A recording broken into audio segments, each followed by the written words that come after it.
is a lot bigger than Brentford at this moment in time, and there's a lot more scrutiny on him, and he will be, tested with all those things. But he's a fantastic manager. I've got a lot of time for him. Really enjoyed my time with him, and I fully expected him to do well moving forward and stepping on. I think, like I say, results haven't gone to plan at the minute, but I think he.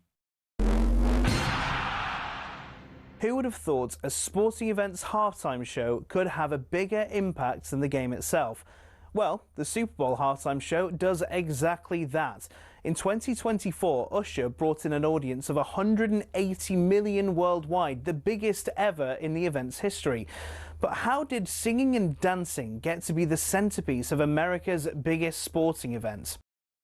The first edition of the Super Bowl was held in 1967, when the Green Bay Packers beat the Kansas City Chiefs in Los Angeles. Because of the sheer size of the event, organisers wanted to put on entertainment at halftime for the fans in the stadium. It was a display of marching bands, dancers and pure USA patriotism, and that was the theme that followed for years. In the 1980s, the Walt Disney Company got involved, and we started seeing some interesting and questionable displays.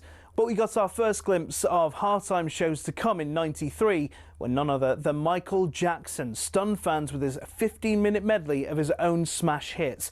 When he walked out on stage, he had to wait for the crowd's cheers to die down for about 2 minutes before even starting his first song. Diana Ross, Gloria Estefan, Phil Collins all starred in their own shows, as did Aerosmith, who performed alongside NSYNC. Things got a little bit out of hand in 2004 when Justin Timberlake and Janet Jackson produced perhaps the most famous or infamous wardrobe malfunction in history. Shows from the likes of Prince, Lady Gaga and Beyoncé are considered by critics as the best. To give you an idea of the scale of things, Rihanna's 2023 halftime show included roughly 800 people. These ranged from backing dancers to stage crew to camera operatives broadcasting to millions around the world. The whole stage for that show was built in roughly 8 minutes and was broken down and cleared away in the same time. The acts perform for free nowadays, even though the experts reckon it costs around $13 million to put on Rihanna's show. Artists know they'll rocket up the charts in the following weeks. Rihanna's average sales improved by 140% in the months following her performance. The Super Bowl halftime show will be a fixture in pop culture for years to come. So the question is, who next?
Oh, there it is. I knew they'd do it. I knew they'd do it this week.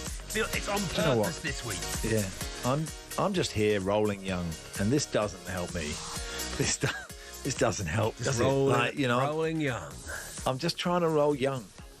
The secret to feeling young and living young is being young, and we're not anymore. Are we not? Are we not? What do you call young? I think so. Do you know what makes me feel young? Flash forward 20 years, Max. Oh, yeah. And you'd take now, wouldn't you? Oh, you'd take how you feel now. Yeah. Hell yeah. Yeah. Fast forward 100 years. Whoa. And I would say, we'll be dust. There will be dust. But do you know what? The world will be dust. They'll still be playing this show. They will They'll be playing repeats of this show. There will be. The last thing people will hear when the apocalypse comes. They'll be playing this dirge of music, and they'll say the reason why. Wow, and now it won't work. Now it won't happen. Suddenly, I'm rolling young through every single one of my veins. You. Yeah. Good to get some Angry Anderson in early. Here we go, everybody. Went in early on Angry Anderson. Dance if you want to.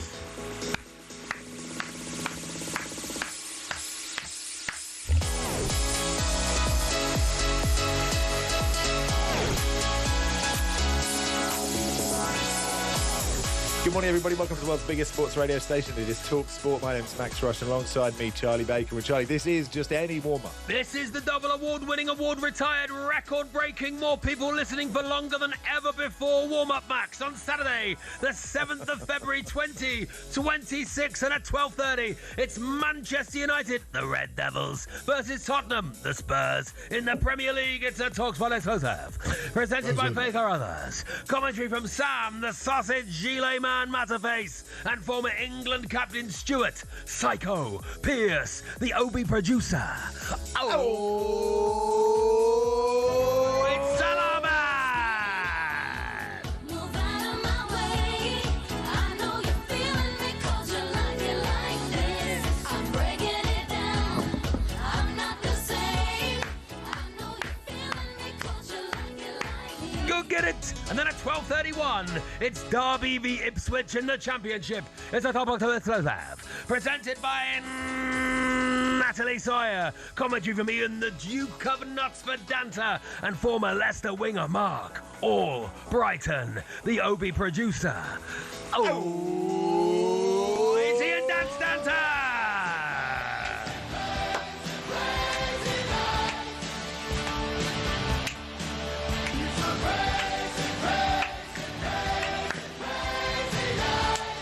Go get it!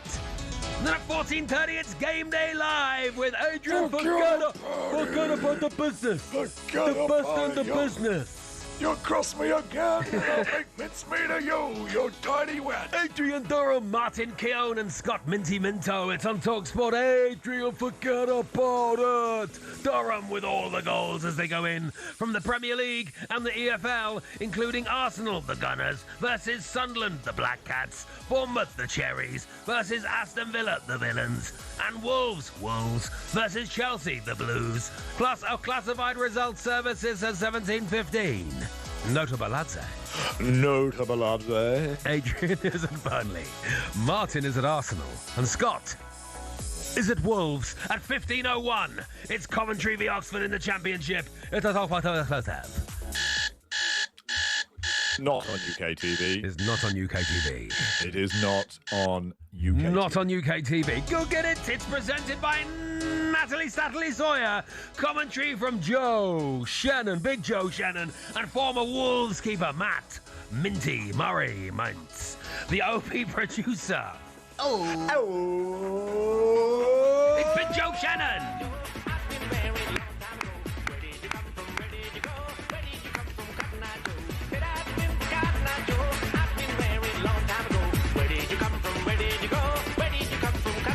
Go get it! It's Big Ticket Live! Premier League and Championship action. You can't afford to miss. Cousin Tweeter says, thanks for that intro, Max. My morning is ruined already. Okay. Matt says, this is exactly what I imagine the government playing on the emergency broadcast channel definitely. as the bombs rain down. it's the go get it. Yeah. Matt says, did I just hear that in the apocalypse we'll hear this show on repeat? Isn't it on repeat every week? How dare you? How dare you, Matt, suggest that there's any similarity between one Saturday and what's wrong with everybody? What's wrong with you? In the 25 years of talkSPORT, more than ever before. Ever. Wow. I'm very grateful, Max. I don't know about you. Just to be serious for a moment. Okay. Very, very grateful to people listening and enjoying it. Yeah, no, we appreciate it. Really appreciate We're trying to have a nice time. Yeah, we're trying to have a nice time.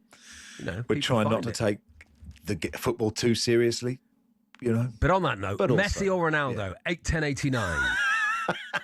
Is Man United a big club? Tell us now. Are you happy with Liam Rossini? I'm not. 8-10-89. Call us now. Who's the biggest club in the Midlands? 03717 Should Thomas Tuchel be the England 223344. manager? He's German, for goodness sake. 8-10-89. What's the point of East Anglia? Call us now. Do you hate everything? 03717. Stop the boats. 810. No, that's a different station. A different stage, but good effort. Clip that up, put it on your show. Will you be at breakfast on the other one, just down the corridor? Just down the corridor. It's nice. You never know. You never know. Yeah, we do need some callers, actually, because it's an exhibition game of How Tall Are They? Yes, that's if true, you've yeah. listened to How Tall Are They and you've thought, I'd be good at this. Now's In a the celebration of more listeners listening than ever before. time. We're letting The listeners. we're having a celebration listeners version of How Tall Are They? It sounds dangerous. It sounds dangerous. It does, to me. and obviously expectations are low with it just being, the riffraff, normal people.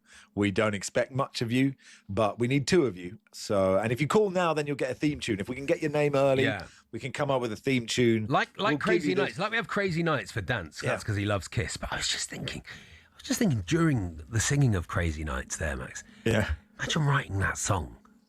Imagine writing, these are crazy, crazy, crazy, crazy nights. I've got it. I've got it, guys. Just put in one more crazy. Going in to see your one friends. more crazy in. I've got a song. So yeah, 03717 223344. You can be like a celebrity for the morning with your own theme tune. You guess some heights and then you go away. 03717 223344. Dave says, I love the show. I feel the start's a touch jaded now after all these years. Okay. I like the bit of intro music that sometimes gets played by mistake. Yeah. A lot of people like that. A lot of people like that bit. Dave in Tunbridge says, great go-getters as always, except for the rubbishest clapping by Charlie during Crazy Nights. I don't think that was me. Well, like this. These are great. I don't do that. I do... In Crazy Nights, I do a lasso. That's what I do. I was clapping. That was Max clapping. I do a lasso movement during Crazy Nights. I don't know why. Ryan says, no Minter, no money. Where Where's is Minter? Izzy What have you Minter? done with Minter? Where is Izzy Minter? That is true, actually. The Minter maniacs will be... Yeah. I think she's gone out of Can business. I just say, I'm disappointed with everybody in broadcasting for really focusing on that story from ski jumpers about injecting their penises to make them larger. I don't think we would have touched it with a barge pole. We would not have touched people injecting not have talked acid about that. into their penises. No, we're not interested in that story. I don't want to. I don't have to say those words. Acid in a penis. I don't want to have to say that on air. I'm not going to do, actually. So there you They are a great punk band that Stuart Pearce is going to see tonight. Well, lads. I want to see acid in a penis tonight. They're supporting the Stranglers. I really, can't really wait. good. Really great new band, post-punk duo. So look, if you want to play How Tall Are They, 03717 223344. This is the warm-up on talkSPORT with Travis Perkins, doing what matters for the trade. Find out more at travisperkins.co.uk or download the app. Quake Wafari joins us in just a second. There was a big win for Leeds last night. Sean Dyche in trouble, and lots of games in the Premier League to look forward to as well.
Just disrespectful. And how about you look at your own performances? I rate Romero. I do rate him as a defender. 5 goals this season as well. He's chipping in with his goals from centre half. But you haven't had the best of seasons. You cost your side on numerous occasions with poor defending. Just shut up and play football. Leave that to the manager to speak to the board about signings. It's none of your business. Fans will like it. Captain. Yeah, fans will like it. Okay, would you see an Arsenal captain come out and speak like that? But Arsenal not in the same situation. One of the things Thomas Frank said in that clip we just played is that Romero is ambitious. Can't have been that ambitious. Well, he's won the World Cup. He signed a new contract with Tottenham. If you're that ambitious, you don't do that. You back yourself to go and play for a big club. He was part of the team that finished 17th in the Premier League last year. He was described by our own Stuart Pearce as a liability in the previous meeting with Manchester United. He isn't that good a defender. I don't think he's that good a character. And I think he should have been stripped of the captaincy. This is not how a captain of a Premier League football club should be behaving. Well, he's a Europa League winner and a World Cup Beat final the dog and winner. duck in the final. Well, they didn't bring the dog and duck in the World Cup final, did they? They beat France. But Well, Sam, Jimmy Traore won the Champions League. Doesn't make him a legend of football, does it? saying he's a legend, he's just saying that he's not a bad footballer. You think he's overrated, and I think he's So got. does some Stuart great- Pearce. I'll I take think he's Stuart got- Pearce's view over mine. I think he's got great qualities. I think he's Yes. just a little bit sometimes too eager, and sometimes his ego gets the better of him, and he wants to go and do everything Well, there's the- instead of being disciplined. There's the point that you've made. Rushes out to the right-hand side, has a man there, throws the interception at the 39-yard line, returning out to the numbers 25, 20, give a machine down to the 10, down to the 5, touchdown Eagles! He's got two blockers, he's going to go all the way, 10, 5, touchdown! And the rookie has picked off the superstar!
Stacky the Blue Nose says, after that intro, I might join them ski jumpers and inject acid into the old chap. Definitely less painful. I could listen to this show all day, every day, says Chris in Leek. I'd listen while I inject. Bring on the... I'm just not... I'm going to keep saying it, Open the guys. door Bring on now, the Max. apocalypse. Bring the bombs, says Chris. Morning, guys. I was just out running, says Chris in Lent. I had to stop from laughing. I thought of Stuart Pearce going to listen to acid in a penis. I'm not going to say it Right, again. that's guys. it now. We've said it. That's now. it We've now, all guys. enjoyed There are saying kids listening. We've all. Yeah. They're allowed to say it's a scientific name, Max. You're allowed to say it. It is. I know you are. We're but you can't- using the actual can't- term. Yeah, you can't. I know we are, but we're the sensible side of talk That sport, is Charlie. true. That is true. We let the silly ones, those silly shows, they can cover that. They'll be saying We've, Todger or something. I don't know what they'll be saying. but- Ben in Plymouth, I'd hear for a phone in. What's the most interesting thing you've ever injected into? Stop it! Stop it! Interesting thing. Well, I injected the complete history of the Second World War into the end of myself. I put a Brian Cox podcast in there. That was fascinating. Very fascinating. Stuff, wasn't it? Anyway, How they lots built of the football to look- pyramids I put into the... Here's Kwaku Afari. Here we go. Oh, good. Let's go surfing now. Everybody's learning how. Kwaku Afari with me. Hey, welcome, Kwaku. Okay, he's on mute. Okay, he's on mute. Yeah, He's on mute. Can someone fade him up? Is it our fault? His fault? Hey, Kwaku. Whose fault is it? Can you hear me now? Yeah, we can hear you now, Yes, we can Kwaku. hear- Oh, what a tease you are! What a tease! Hey, so much football. Look, should we start with Leeds Forest? Firstly, I love a chest in football, and Dominic Calvert-Lewin's finish was just that was brilliant. I absolutely loved that. The big story, Quaker, coming out is how much pressure Sean Dyche is under. They just appointed him too soon. They got the Sean Dyche bounce, and now it stopped. Yeah. Can you see it? Could you see Marinakis sacking him before the end of the season? I don't think it should happen, but can I see it? Yeah, I can. Marinakis is how can I put it politely, an unconventional owner of a football club. There's already been two men in the dugout. he probably shouldn't have got rid of Nuno in the first place. Brought in Ange, that was a disaster. We thought Sean Dyche would do maybe a little bit better than he's doing right now. Forest are still out of the relegation zone, but with the upturning form of West Ham, they are looking over their shoulder. And so I wouldn't be surprised to see Marinakis make a change. But where do you go from here? Who do you bring in? According to reports from Alex Crook, he's been a long time admirer of Marco Silva, but you're not getting him out of Fulham during the season. And I don't know if an interim manager is the best kind of option if you're trying to stave off relegation fears. So if I was Marinakis, which I'm not, I would keep Sean Dyche and just hope that he can kind of... Thanks for clarifying that. Yeah. Perhaps they could sack him and take him back on again. Do you think so? Take who back on again? Sack him, take him back on, get the Sean Dyche bounce, and then get to the end of the season. But I think it's interesting because I think it's a really talented group of players. Yeah. And look, there are lots of talented teams in the Premier League. Like, you don't go too far up the league and you go, well, they shouldn't be in relegation trouble. And now, because Premier League has all the money compared to Europe, these sides have incredibly talented players. But I'm surprised they're not doing slightly better. Of course, Silva, I think he managed Olympiacos when Marinakis was there, so there is a link there already. But look, a great result for Leeds. I think in the news they said 22 unbeaten at home when they've played in the evening under the lights. They should just turn the lights on any time, shouldn't they? Should do that. What about Man United Spurs then, live on talkSPORT 12:30? How do you see this one, Craig? Great game. Big one, very, very exciting. These games normally deliver, but at Man United, I know there's a lot of good feeling around them. I wasn't too convinced with their performance against Fulham, but I suppose they got the result, that last-minute winner, and the vibes around Manchester United are really good at the moment, and Mark Harris doing a decent job. Spurs did very well to salvage the draw against Man City last week, but things aren't rosy at Spurs still. In his press conference, the majority of questions posed to Thomas Frank was about Romero and about his future. It seems like his two centre-backs won away from the football club. And so I think Man United go into this game as favourites, especially at Old Trafford. And I think we're all rooting for the geezer who's been growing his hair for God knows how long. He's 2 games away, and I think United get a win today, and then they'll be 1 game away. I think that barn will be coming off very, very soon. And I just look at the Spurs team as maybe just treading water. I think Thomas Frank is a great manager. I don't think Spurs are going to go down, but I think that the match between him and Spurs isn't ideal. And at the end of the season, there's possibly going to be a change in the dugout, and I think it'll be for the best for both parties. But today, I think Man United get the result against Spurs in the early kickoff. If you're Ruben Amorim, Quaco, are you sitting there going, they didn't play like this for me? They didn't do this for me, or is Carrick doing something different with them? I think you have to give Michael Carrick credit, and I think he's been labelled as maybe a passion merchant and just a basic manager when it comes to tactics. But if you look at the midfield, his kind of diamond that is flexible, and the distances in between the players and the way they're passing the ball about, he's doing a great job. And I don't think Amram can sit there and say these players weren't doing it for me, because some of the players that weren't doing it weren't playing. Kobe Mainoo's been one of Manchester United's best players. And so, I don't think Amram is justified in that. And I think that Michael Carrick deserves a lot of credit for the job he's doing at Man United. As one of the world's greatest lovers, people often call me the passion merchant, and it's a great compliment. Right, so look, we've got Arsenal Sunderland at 3, and Villa go to Bournemouth in the title race. If we think Villa are they're still just about in it. Of course, Liverpool City tomorrow. So look, this could be another really good weekend for Arsenal, Quaker. Yeah, I expect it to be a good weekend for Arsenal. I know they stumbled against Sunderland at the Stadium of Light, but at the Emirates, it's a different story. And this is an Arsenal team that, they had a tough couple of weeks. The loss against Manchester United wasn't great, but they got the job done against Chelsea midweek in the Carabao Cup. They're through to their first cup final this season, a season that could potentially be historic for Arsenal. And this is a Sunderland side that got back to winning ways after that disaster result against West Ham, where they lost by 3-1. And they've been good this season, Sunderland, but I just think at the Emirates, Arsenal just have too much, and the squad depth and the ability to just keep the ball and frustrate and not concede goals. I think this is shaping up, like you said, with the other fixtures for the other title contenders. This will shape up to be a really good weekend for Arsenal. Yes, I think so. I think the Harvey Elliott story is really interesting with Villa, and I know there's in the rules you can't play for more than 2 Premier League teams, but why? That seems like an odd rule. Like, what is there a problem? Would anyone care if that wasn't a law and Harvey Elliott Yeah, I went think to they somewhere should else? change that rule. Because he should. Yeah. It's a waste of him. It's of course like They're Villa good for or Liverpool. It's not. It hasn't worked out for whatever reason, and this poor guy is just stuck. And careers are short, and he's a really good footballer. Why does it matter if you play for 3 Premier League teams? Yeah, I don't feel strongly enough either way, but it does seem like a kind of antiquated rule. It does. I don't know who loses out on a player playing for more than 2 clubs in the season, and it hasn't worked out for him. And he's clearly got all the technical ability. I did worry with Harvey Elliott from his days at Fulham going to Liverpool about the physicality and his lack of size, and I think that's an issue. And when you look at Emery's Aston Villa side, they're a very physical team. But this is a Villa team that, yeah, we can talk about them being in the title race. They're only a point behind City, but they've lost 2 out of their last 3. And I just think they're now possibly, with the resurgence of Manchester United, looking over their shoulder, and they take on the Bournemouth side at the Vitality, who have been revitalised.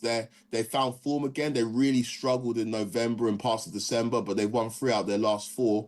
And I think Andoni Iraola's stocks are back up. And when you talk about the managerial merry-go-round that we're looking ahead to in the summer, because of the upturn in form and because he's a really good manager and the style of play that Bournemouth do employ, I think he's going to be top of a lot of people's lists. And I actually fancy Bournemouth to beat Villa this afternoon at the Vitality.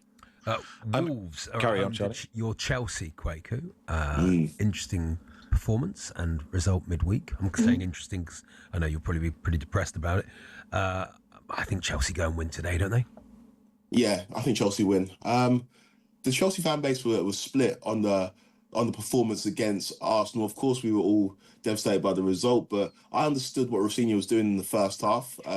People said, but you saw Man United go to the Emirates and take the game to Arsenal, but Man United could afford to go a goal down in that game and still come back. If Chelsea go a goal down against Arsenal, having been a goal down on aggregate anyway, it's 2 goals down at the Emirates. Chelsea aren't coming back from that. So I understood the MO of keeping it tight until half time, but maybe in the second half go for it a little bit more. But yeah, Wolves, despite the fact they're playing better football, they're going down, and Chelsea should go to the Molineux and win comfortably. And I've been impressed with Rosinha. He's won 6 out of 8 games as Chelsea manager. The only 2 games he's lost is against Arsenal, who are considered one of the best teams in Europe. So I think this afternoon shouldn't be an issue for Chelsea going to the Molineux. All right, good stuff, Kwaku. Thanks for coming on, pal. Cheers, guys. Take care. Kwaku Afari there. Now, live boxing returns to talkSPORT. Tonight, Nick Ball defends his WBA World Featherweight title against Brandon Figueroa in front of a home crowd at the M&S Bank Arena in Liverpool. Live World Title Fight boxing tonight from 7 on the talkSPORT network and talkSPORT Boxing YouTube channel, or watch it on DAZN. You are listening to The Warm Up on talkSPORT with Travis Perkins, doing all matters for the trade. Find out more at travisperkins.co.uk. Download the app.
You don't mean that, man. Okay, stop man, shouting at me. let me get the out of here, bro. I'm out of here. I'm out of here. Talking about my peoples and all that.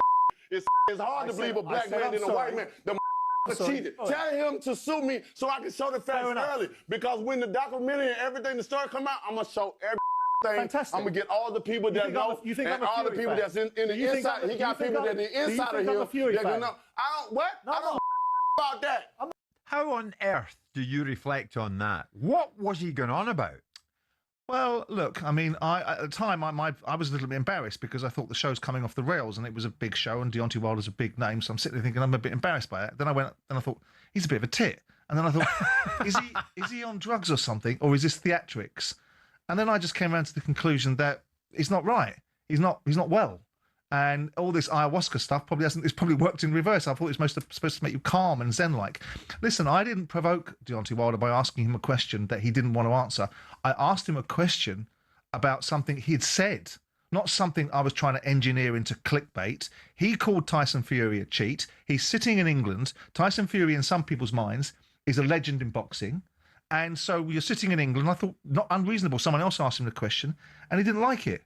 And he can't answer it. So he gets all agitated and upset about it. He turns it into a debate about oppression. I mean, there's loads more that you didn't see. You know, he threatened to punch me in the face and talked about lynching and God knows whatever else.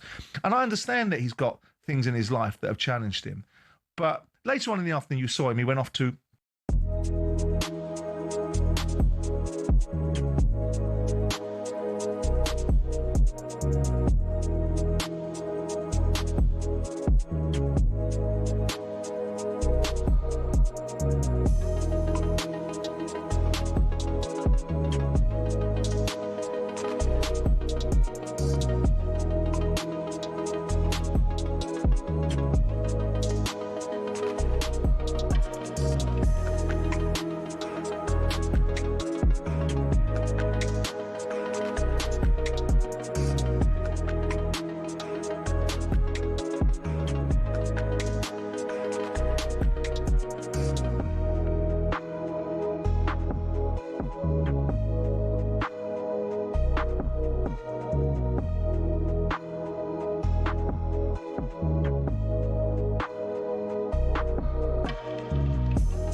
About la la la lady.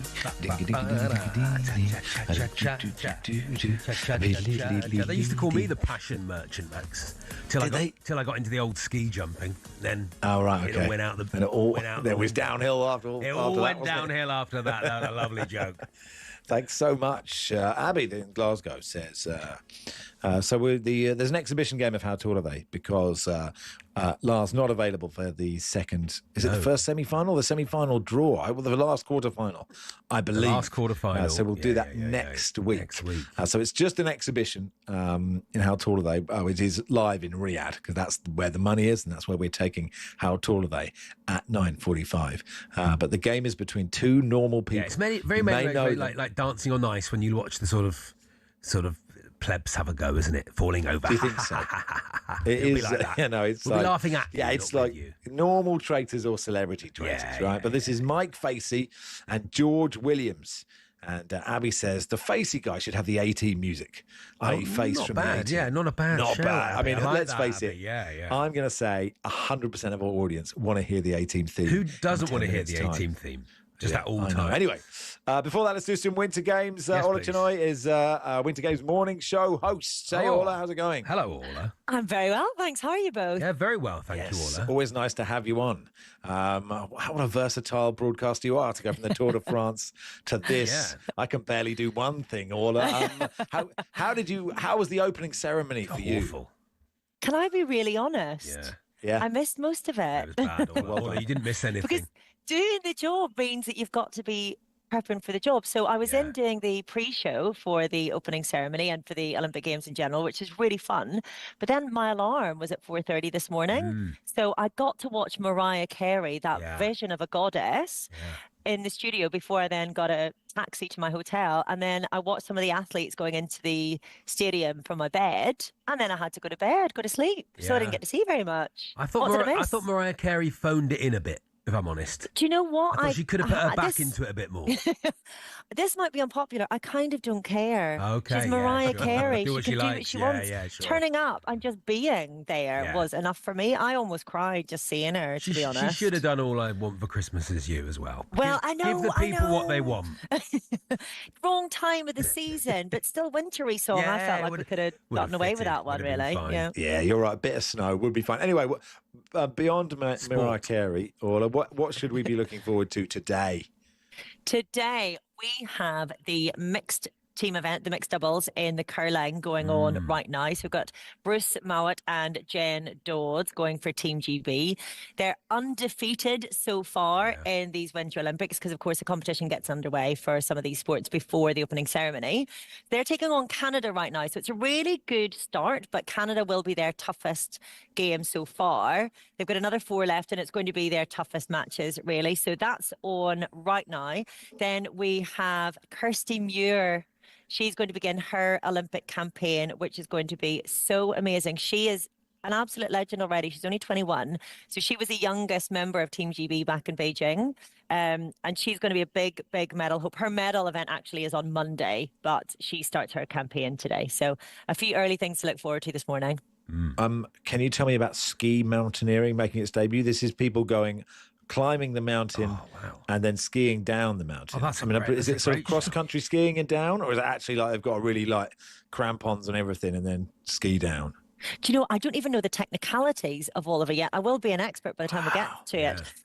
But it seems like the ultimate mountaineering event, doesn't it? And I'm really glad that it actually exists. Like if you think of the Summer Olympics, when, you know, the modern pentathlon is supposed to be based on that all-round, very traditional Olympic athlete. You know, the person who can It's horse escaping ride from a and shoot jail, and- isn't it? Escaping from captivity or something. Pretty much, yeah. Pentathlon, And so this is escaping from a mountain jail. I feel like this is an entire mountain athlete.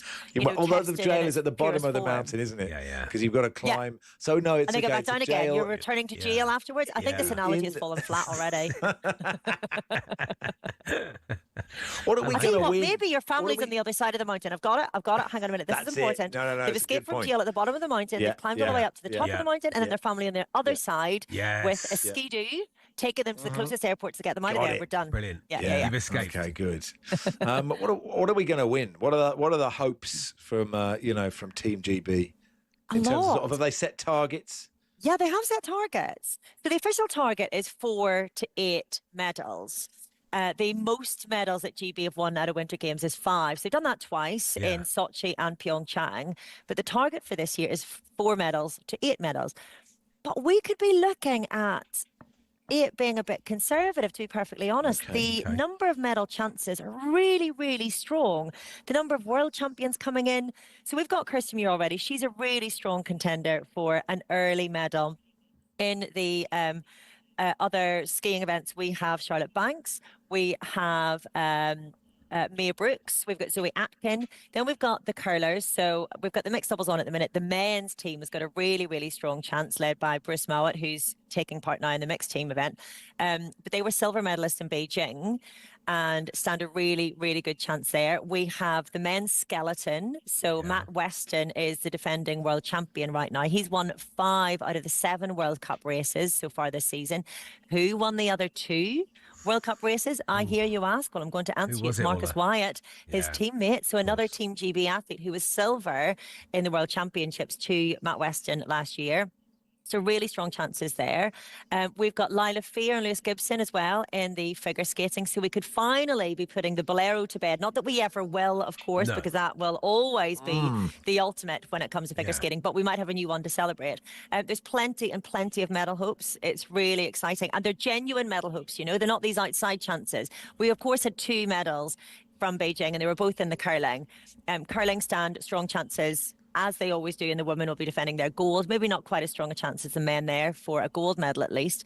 But we are looking at serious medal hopes. And from all the pundits that we have here in studio, they're looking at, they reckon like 9-10, quite possibly, which would be huge. And double the record so far. And who's the, you mentioned Torvill and Dean there, and I just, I think of Alberto Tomba as the most famous, skier that I know. Like, who are there, like, 2 or 3 absolute galacticos, not necessarily GB, but just anyone who are just like the absolute superstars, the face of this game? The face of this games already has been and will forevermore be, whatever happens tomorrow, Lindsay Vaughan. So she is taking part in her event tomorrow. She's doing another practice run today. So if anybody who doesn't know about Lindsay Vaughan, one of the greatest skiers of all time, retired for 6 years. She was always plagued by injuries, particularly her right knee. She retired. When she retired, she decided she was finally going to get that gammy knee fixed. So she had a partial knee replacement. So her right knee is part titanium. Then decided she's going to launch a comeback. So she would be coming into these games at the age of 41. There was no guarantee she was even going to make it this far. She had her fellow competitors questioning her sanity, those saying she needed to see a psychiatrist. She has always said she's not doing this for anyone else, that she's not trying to prove the haters wrong. However, it's a handy fuel to add to the fire. But the fact that everyone has told her that there's no way she could even make it to these games at the age of 41, with the battering that her body has taken, the fact that she has made it this far, and then, of course, just a few days ago, crashing. She got injured, did she? Yeah, they stopped the meet, didn't they? Yeah. Airlifted to hospital, and she ruptured her ACL in her other knee, so it's her left knee now that's the problem. Usually she shouldn't be anywhere near a gym, anywhere near a set of skis. She's been smashing it in the gym. She did a training session yesterday, a practice run yesterday. That all went fine. Another practice run today, and then it's her competition tomorrow. She is the very epitome of what it means to be an Olympian. But not only that, I feel like for me, in this current age where there's so much horror, so much negativity, and it can sometimes be quite challenging to present as a woman, in the modern world. Lindsay Vaughan is, a lot of division. A lot of division. She is such an inspiration and such a motivation, I find, and even just being at that start gate tomorrow will be a cause for all of us to celebrate and cheer. She is an absolutely phenomenal athlete, physically, mentally, the whole package. Brilliant, Orla. Brilliant. Thank you, Orla. Thank you so Ian much. says, what a class broadcaster Orla is. Finally, a class First broadcaster class. on this show. That's great. It took us 40 minutes, but we got one. Thank you for coming on, Orla, as Thank you, always. Orla. Thank you both. Thank you, Ian. No, my pleasure.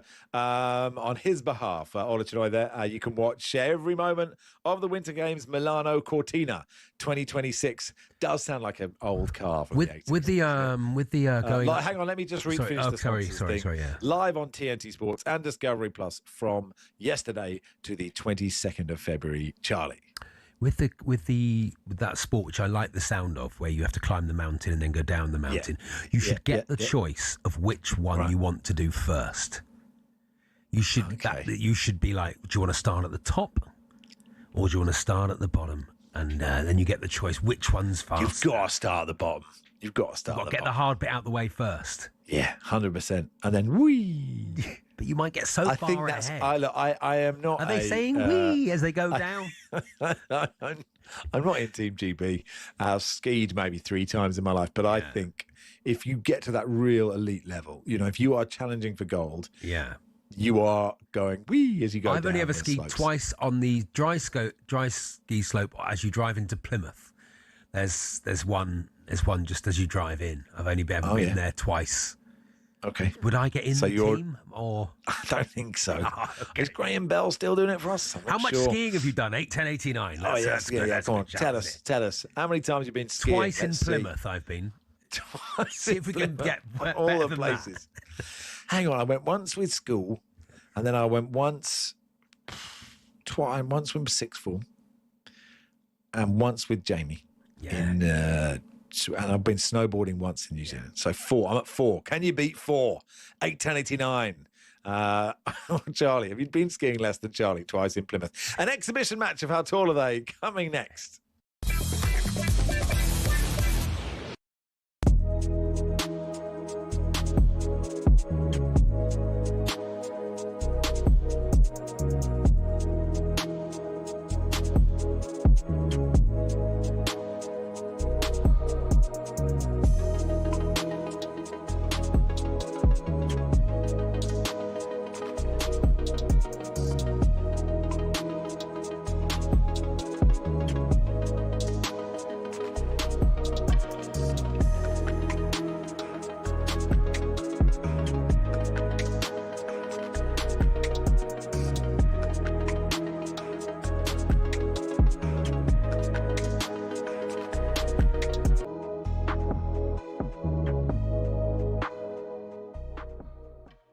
Let's go to Joe, who's a Liverpool fan. All right, Joe? All right, Joe, boy. You all right, lads? All right, All right, mate. All right, Joey, how are you? Yeah, not bad, not bad. I've gone for a left winger, and I've gone for this player because if it's not your night, he'll pick your pockets again and again and again, and it's the pub fruit machine. Oh, the old fruit.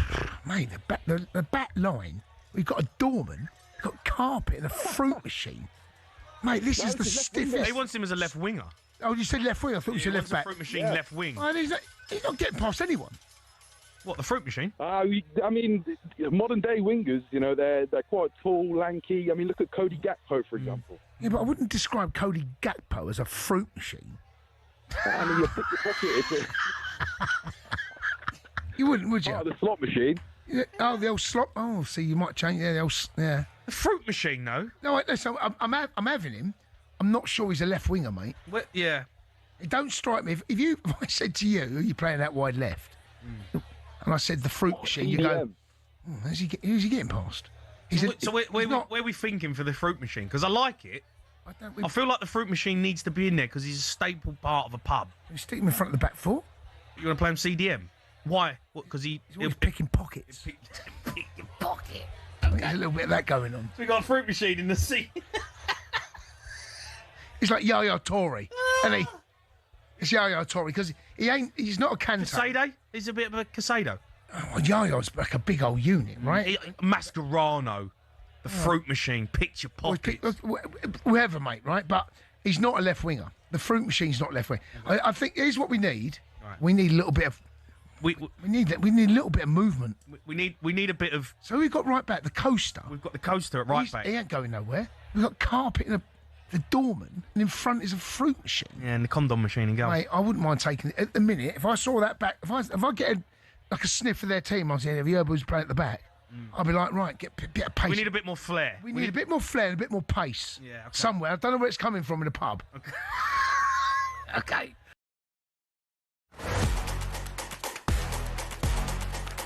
Rushes out to the right-hand side, has a man there, throws the interception at the 39-yard line. Returning out to numbers 25, 20, Cooper down to the 10, down to the 5, touchdown Eagles! He's got two blockers, he's going to go all the way, 10, 5, touchdown! And the rookie has picked off the superstar.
Hello. I wish I was a little bit taller. I wish I was a. So here we go then.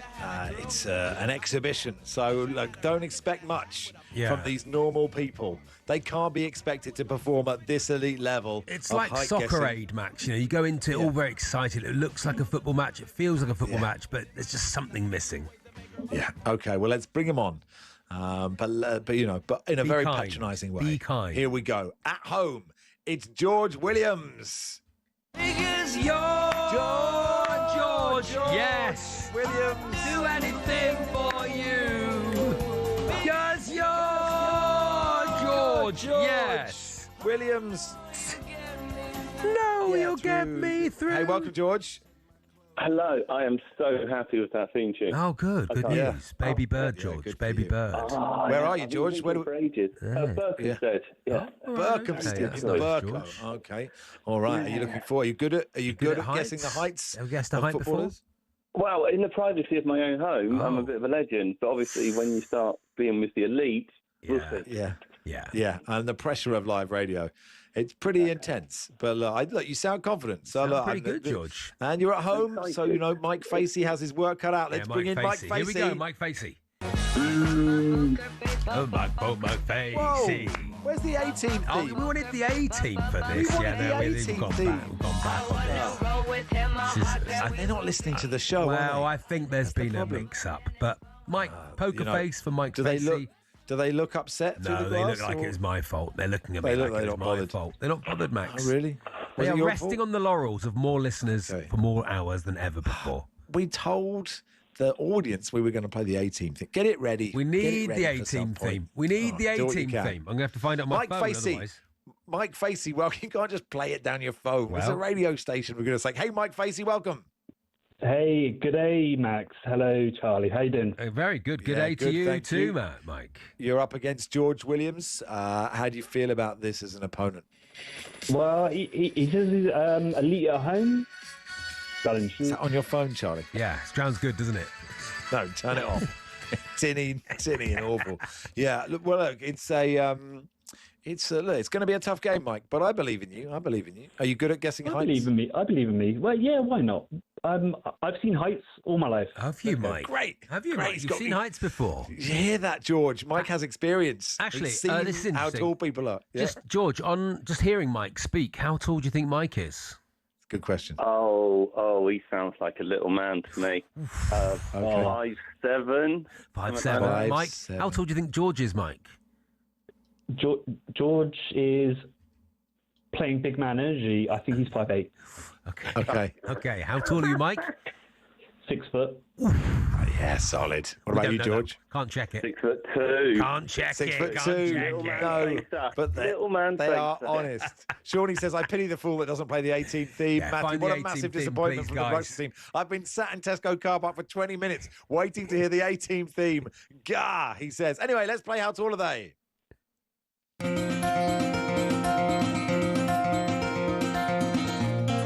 Okay, then, you're at home, George, so you're first. It is a Winter Games special. Yep. George, how tall is Torvill and Dean Windass? Yeah, Torvill and Dean Windass. How tall's Dean Windass, please?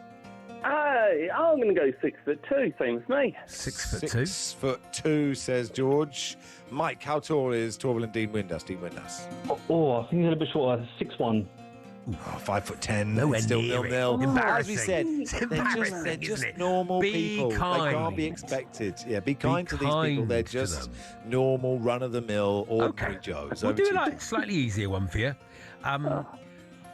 Who's next? Who is it? Mike or George next? It's George Mike is at home, next. so Mike Mike's Facey. next. Here we Mike's go. Jamaican four-man bobsleigh Timo Werner. Jamaican four-man bobsleigh Timo Werner. How tall is he, Mike? 5'11". You've gone 5'11". George Williams. I think he's a littler man. 5'9". It's 1-0. He's 5'11". He's 5'11". Mike Face. No 18 theme as yet. It's getting so close. 1-0. It's 1-0 to 1-0. Mike Facey. 1-0 to Mike Facey. I want to hear the 18 team. Sort it out, lads. I love it when a plan doesn't come together, says Sean and crew. Here we go. Okay, so you're 1-0 down. Who got that one? Mike Facey. got yeah. that one. Okay, Mike Facey's 1-0 up. Keep it George easy, Williams. very basic. Yeah. George Williams. How tall is Sergio Bolero? Sergio Bolero. How tall is Sergio Aguero, please? George Williams. 6 foot on the dot. 6 foot. 6 foot on the dot. Mike Facey. Oh, don't like the man. I'm a Man United fan. 5'9". Oh, he's 5'8". 5'8", still 1-0. So still 1-0 to Mike Facey. George's guesses are all over the place. I know. It's like he's just a never normal played. person. He's just a normal person. He's just a normal. He's just a normal person. Sergio Aguero, 6 foot. Come on. Right, here we go. Okay, here we go. So Mike Facey Facey. up first. He's 1-0 Eddie up. the Eagle Ostenstad. Really Eddie good. the Eagle Ostenstad. How tall is Egil Ostenstad? How tall is Egil Ostenstad, Mike Facey? Ooh, gonna go 6'1". 6'1". George Williams. 6 foot. Oh, he's 6 foot. Oh, he's 6 foot. George, yes. There it is, 1-1. 1-1. Here we go, 1-1. 1-1. This could go to a tiebreak. How exciting. Okay, how tall, George Williams? This for the win, isn't it? One apiece going to the fifth guess. Yeah, very is nice. former Wolves manager Bruno Luge. Former Wolves manager Bruno Luge. Bruno Lage. How tall is Bruno Lage? George Williams. I think the name's not accurate. I'm going to go 5'10". 5'10". Mike Facey. I won't do any weird noises like George. Wow. Or 5'11". He's 6'3", so it's one apiece. 6'3". We go Come into on, a guys. tiebreak. That This was is an good, a tiebreak. embarrassing round. Oh, come on. They're just normal people, Charlie. I know, it's a tiebreak, okay, George and Mike. So I give you one footballer, and then we just go between you until someone gets the right height. And hopefully the production staff, they could have got an orchestra in to record the A-Team theme by now. What is going on? How do they look? They've got do it. they look confident? They've got it. Can we play it before we they've play got the it. last Okay. round so we Oh, can yeah, hear it? right. Here it comes. Yes! Play it loud.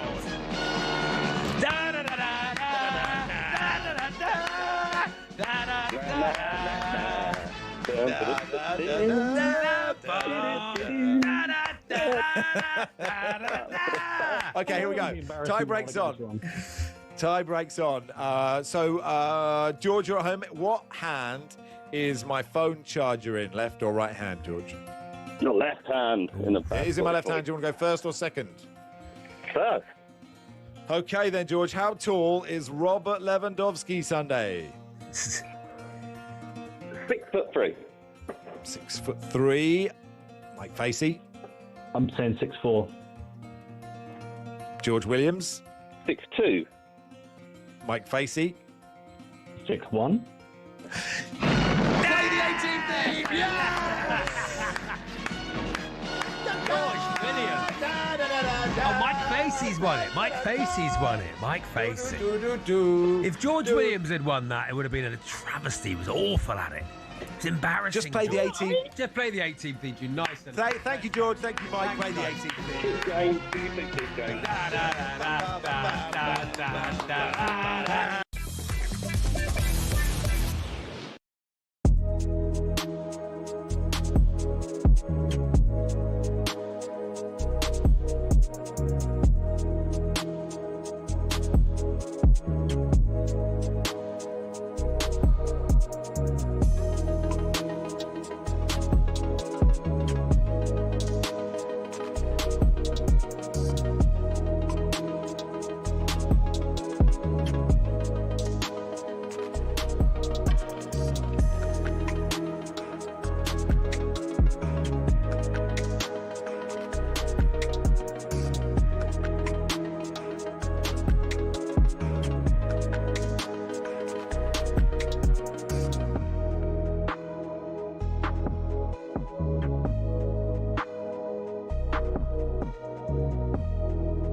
Arnie was talking about style of play rather than trophies.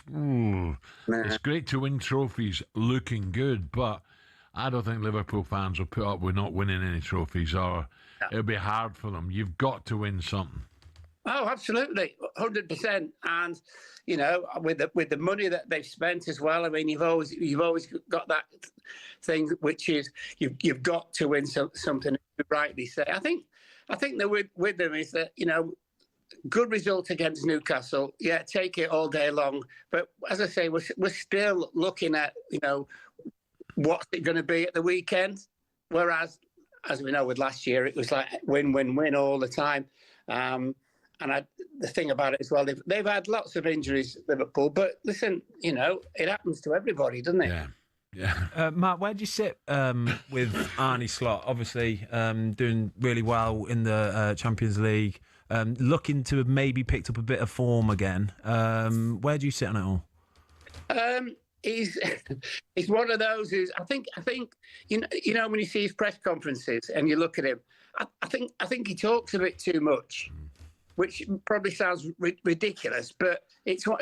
If you have to consider with the previous manager, who was obviously absolutely brilliant, and it's difficult in times to kind of follow him. But we won the league last year, and it's always difficult the next year to win the league again. And he's had that, but he's had lots of injuries. I just feel if you ask the majority of Liverpool supporters, they'll tell you that when he changes it, it doesn't exactly make it any better at the moment. So. And people have said, "Oh, he's not this and he's not this, and we might have to sack him and all that." I think that's rubbish. I don't think he's in that position. But Formula One. It's a sport often seen as insular and elitist, but it's seen a meteoric rise under its owners Liberty Media, not only in popularity and viewership, but in the ability to almost print money. From greater access to more races, here's how it happened. For decades, Formula One was owned and run by one man, Bernie Ecclestone. He was old school, someone who thought the sport itself was enough, and there was no need for all this modern marketing and social media nonsense. But in 2016, Ecclestone agreed to sell his baby to American group Liberty Media. It cost Liberty Media $4.4 billion, and they quickly got to work. We got an F1 app almost immediately, and teams were allowed to show us more from behind the scenes. One of Liberty's most important deals was with Netflix, which in 2019 brought us Drive to Survive. The effect? An almost 70% rise in viewership for races in the US alone. It's massively benefited Formula One online too, with a rise from 7.8 million followers across its social media platforms in 2016 to around 50 million today. New eyes are on the sport too, with F1's own subscription TV channel, which people can watch anywhere in the world. But the main market they've tapped into is the US. There's now 3 races there a year in Texas, Miami and Las Vegas, and an American-branded team, Cadillac, getting involved in the sport too. More races seems to be the direction of travel. A street circuit in Madrid's being welcomed onto the calendar, while conversations around a Grand Prix in Africa have ramped up in the last few years. More big events could be in the offing too, after the massive F1 75 season launch event in London in 2025. 7.5 million people tuned in to watch it live across the social media channels, and that doesn't include the viewing figures for where it was broadcast on TV in certain countries. It seems Liberty will do whatever they can to grow the F1 brand. Their efforts have been worthwhile too, with Forbes valuing the sport at $17.1 billion back in 2023, almost 4 times more than what they bought it for in 2016. Not bad, considering it's seen as a sport where people just drive around in circles.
Morning all. Max and Charlie here on the warm-up on talkSPORT. Mark says, proper shambles of how tall are they? Reminiscent of the Father Ted scene. Now Dougal, this footballer is very small, but Lewandowski is far away. I love it. Matt says, love the flow of this show. Have a big nostalgic sing-along. Do a subpar bit. Have a big nostalgic sing-along and repeat. More people listening for longer.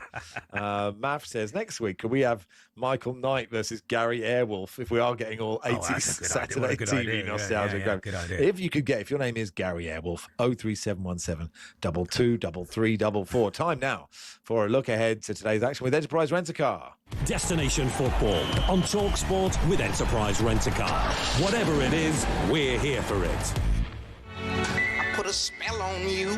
Mark a speller on you. Mark a speller on you. Yeah. Cause you're mine. You are mine, Marcus. You're mine. Marcus speller on you. More sinister than that. Marcus Speller. Welcome to the programme. Are you happy? That's me. Happy with your theme tune? Very happy. Oh, so happy, to quote Pep Guardiola. Yeah, good stuff. Lots happened. Do you think Dyche will get sacked, Marcus? I mean, get into it. Let's get into it. I'd be amazed if he's there beyond the summer. Really? And I thought that when he first took the job, quite frankly, because he's there to do a particular job, is keep them in the league. Ooh, but after last night, they are hoping that this recent uptick in form from West Ham, despite the loss at Chelsea, is just a passing thing, because I think Nottingham Forest are in trouble. I think people expect Dyche to, he'll be fine, he'll sort them out. Well, yeah, it's looking pretty hairy there at the moment. A lot of people who know a lot more about football than me, which is a lot of people. But a lot of people on this station and on other sports stations said he'll be good for 6 games, but what he does cannot last much longer than that.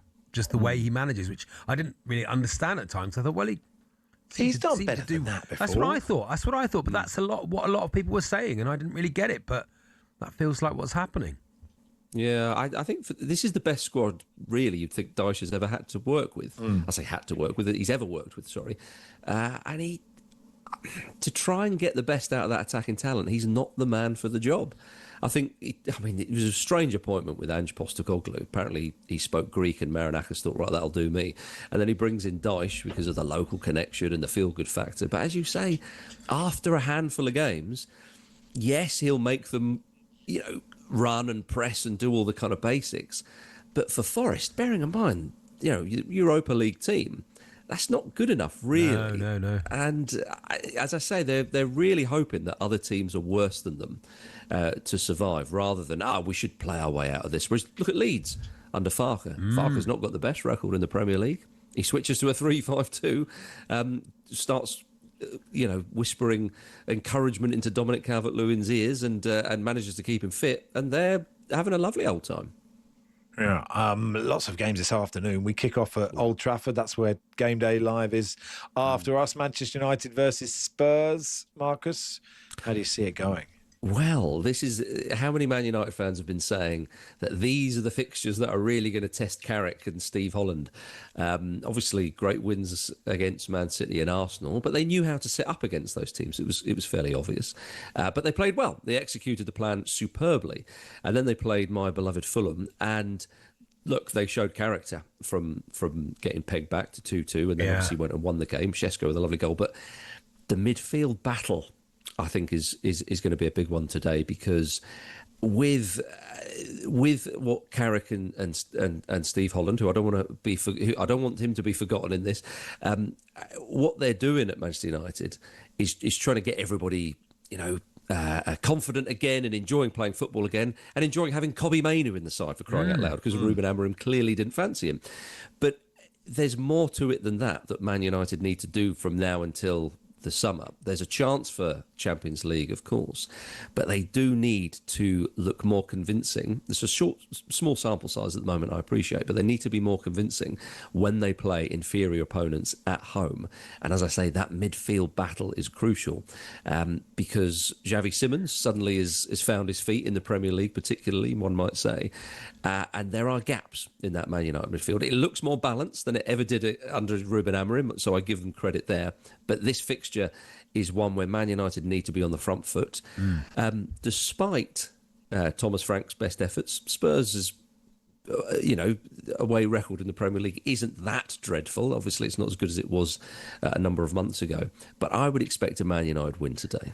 The Spurs midfield isn't all that either, is it, Marcus? No, it isn't. And again, that will probably play into Man United's hands. But I was surprised. Fulham, on another day, would have got a result, because they did get quite a bit of joy. I'm sorry for you there, Marcus. I was sorry for me. A horrible as well. way to lose a game, that. And I was on talkSPORT Goals as well, so they captured my raw, happy emotion when they'll have loved that. They'll have loved curled in that beauty. What a 60 seconds or 90 seconds, whatever it was that was, eh?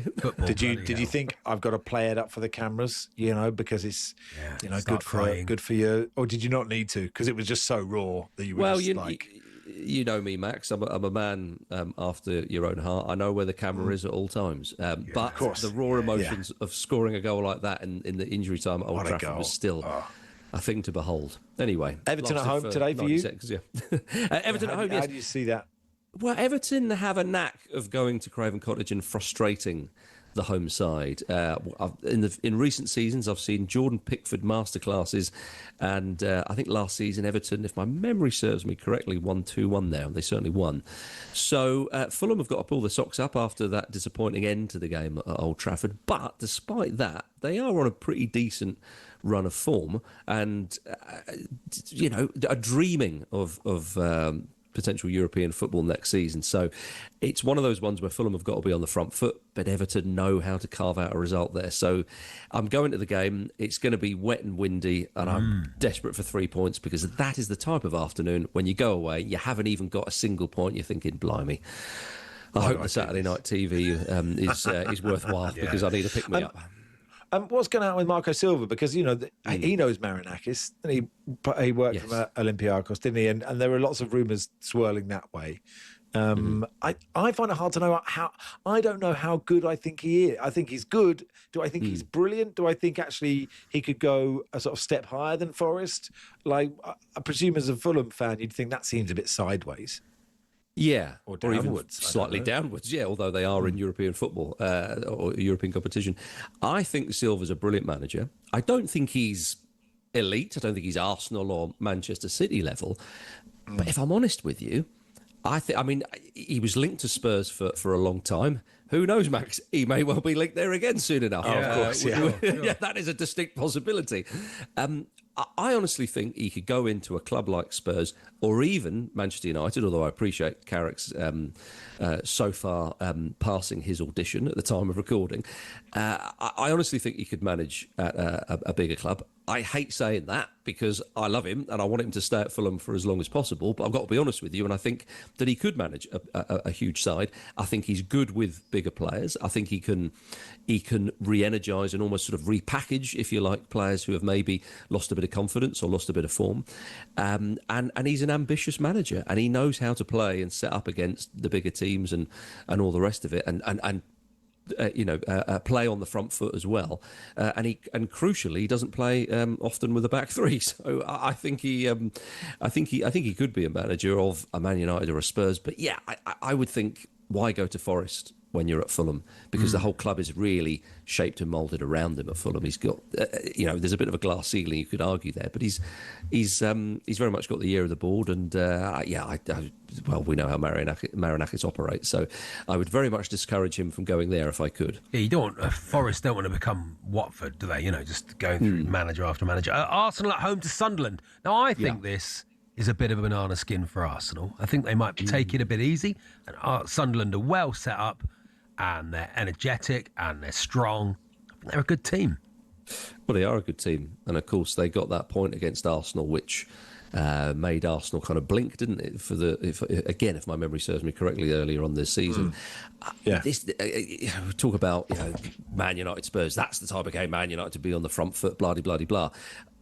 Arsenal, they need a win, and they're going for the title. We all know that. They're the best team currently in England. The league table doesn't lie for the most part. It's fibbed a few times here and there this season so far, but I think Arsenal are the best team in the league.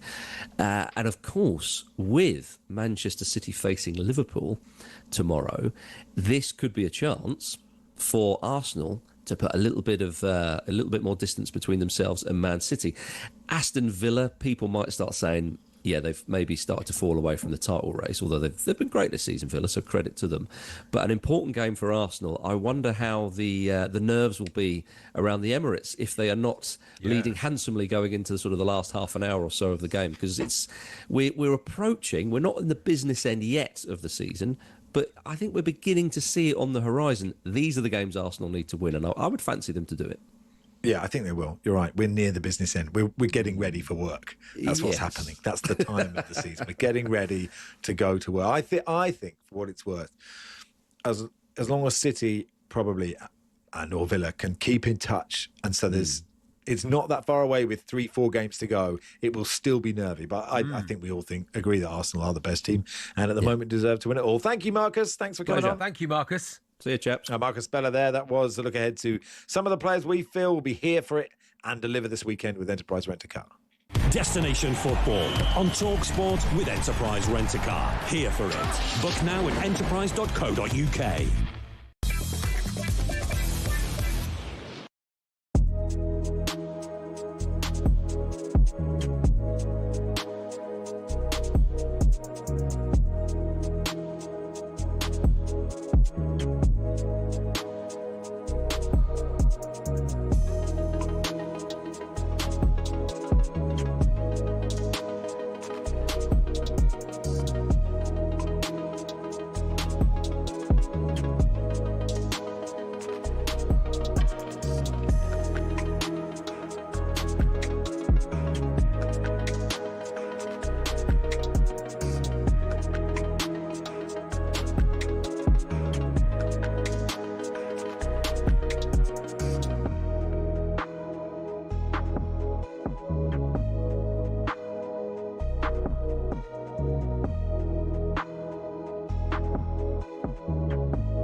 I mean, arguably, Crook, it could have been a lot worse than this, couldn't it? We thought it might be. This was an additional charge. There was an additional charge for a failing of an obligation to provide full, complete and prompt assistance to the Premier League. Let's be clear. They tried to use a loophole to stop getting an earlier points deduction when they were in the Premier League. Leicester said it was disproportionate, but did they get off lightly? Yes. And I think Leicester as a football club have been punished for trying to wriggle out of things by trying to use, as Simon Jordan described, the sort of black hole where they were neither a Championship or a Premier League club in order to dodge the charges. They've caught up with them in the end. I know the Premier League were pushing for as many as 20 points to be taken off Leicester, which pretty much would have resigned them, I think, to League One football next season. Will they appeal the Premier League that this isn't harsh enough, the punishment? Well, that's an interesting question because I don't think Leicester will appeal. And maybe risk a further point deduction. I think they should feel they got off lightly. But just looking at their statement, and a lot of Leicester fans have picked up on this, it probably tells you where they're at as a football club. There was no real contrition from Leicester. They're still trying to play the victim for the fact they breached PSR rules to the tune of nearly £21 million. They brought a lot of this on themselves. They've made bad decision after bad decision. They've hired and fired managers with too much regularity. They've sold players, but replace them with players who aren't up to standard. And that's why we're now in a situation whereby on the 10-year anniversary... Hello and welcome to talkSPORT Goals. We're taking you through what should be another busy day of football. Chance to win it! We don't need to do that, guys. I'm going to owe you an apology. How would you get to that conclusion? That's a weak mentality. Oh, get out of it.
And it's being led by Fernandes, and now it's in Burma to finish it. He does, and Manchester United lead on the breakaway. You don't need to do anything with Michael Carrick. You need to let him continue on his journey. Again, feet on the ground. Let's not get carried away with what's gone on, but it's about what's next again. So big challenge ahead. but we're looking forward to it. Well, there were cheers at half-time, there were cheers at full-time, and a standing ovation for these Tottenham players, because from 2-0 down at the break, it's finished Spurs 2, Manchester City 2. That sums Tottenham up for me. First half, not the races, and then the second half, they put in a level of performance that even their fans must be scratching their heads saying, where has that come from? The ambition is that we want to do very well and carry on with the good performances and beat Man United in 2 days' time. Man United Spurs then live on talkSPORT after us. Let's talk to Chris Cowlin, who is the host of the Spurs Chat podcast. Hey Chris, you okay? Hello Chris. Max, Charlie, good morning to you. Good morning to you. Do you know which Tottenham will turn up today? Which one? Which one are you going to get? You want the European one, right? That's a very difficult question, that is, and I don't know what answer to give, actually, because we never know what Tottenham we're going to see. We have seen and heard boos at the Tottenham Hotspur Stadium, certainly this season, many, many times, and particularly in the away games as well in the last couple, particularly against Burnley, and they were even singing Pochettino's name, the fans, on 3 occasions. But, Spurs must deliver today. We're sitting 14th in the Premier League table. It is far from good enough. We're now looking at the results of like Crystal Palace, Leeds, Forest and West Ham, and I don't want to be looking down the table to see what results they're getting, to see if Spurs are going to be dragged into this relegation fight. We should be challenging for top honours. We should be challenging for a top European place year in, year out, and it seems miles away right now. I feel like we should have done a lot more in the January transfer window to give us a real chance of finishing in a top European spot. But, Manchester United at the moment under Carrick, since he's come in, 3 wins out of 3. It's been very, very impressive. But Spurs need to deliver. Yes, we've got lots of injuries, but we need points on the board. We knew that Feb was going to be extremely hard. We come back, as commentary said there, we come back in that Manchester City game, boos at half-time, and then, applause at full-time, having come back into the game. Manchester United today, and then, of course, we face Newcastle and Arsenal towards the end of the month as well. So it's a very, very tough Feb, but Spurs need points on the board right now, and we need to climb up that Premier League table and fast. It's been really toxic at the Tottenham Hotspur Stadium.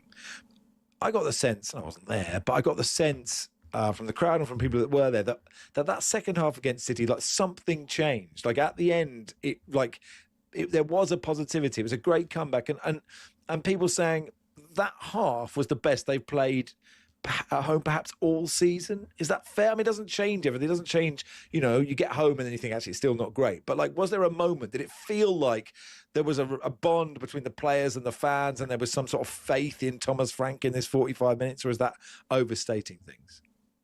I think it's overstating that people have faith in Thomas Frank. Yes, I completely agree with you, Max, that it was a very, very impressive second half from Tottenham, particularly after what we saw in the first half. It's fair to say that it was like Manchester City having a training match, that first 45 minutes, and it should have been a lot more than 2-0 at half-time. And, I actually know people that went home at half-time because they thought it was going to be, 5 or 6, in that second half. But it was a completely different performance. This is exactly what we want to see from Tottenham. It's fair to say that we have had some very dismal and boring performances under Thomas Frank this season.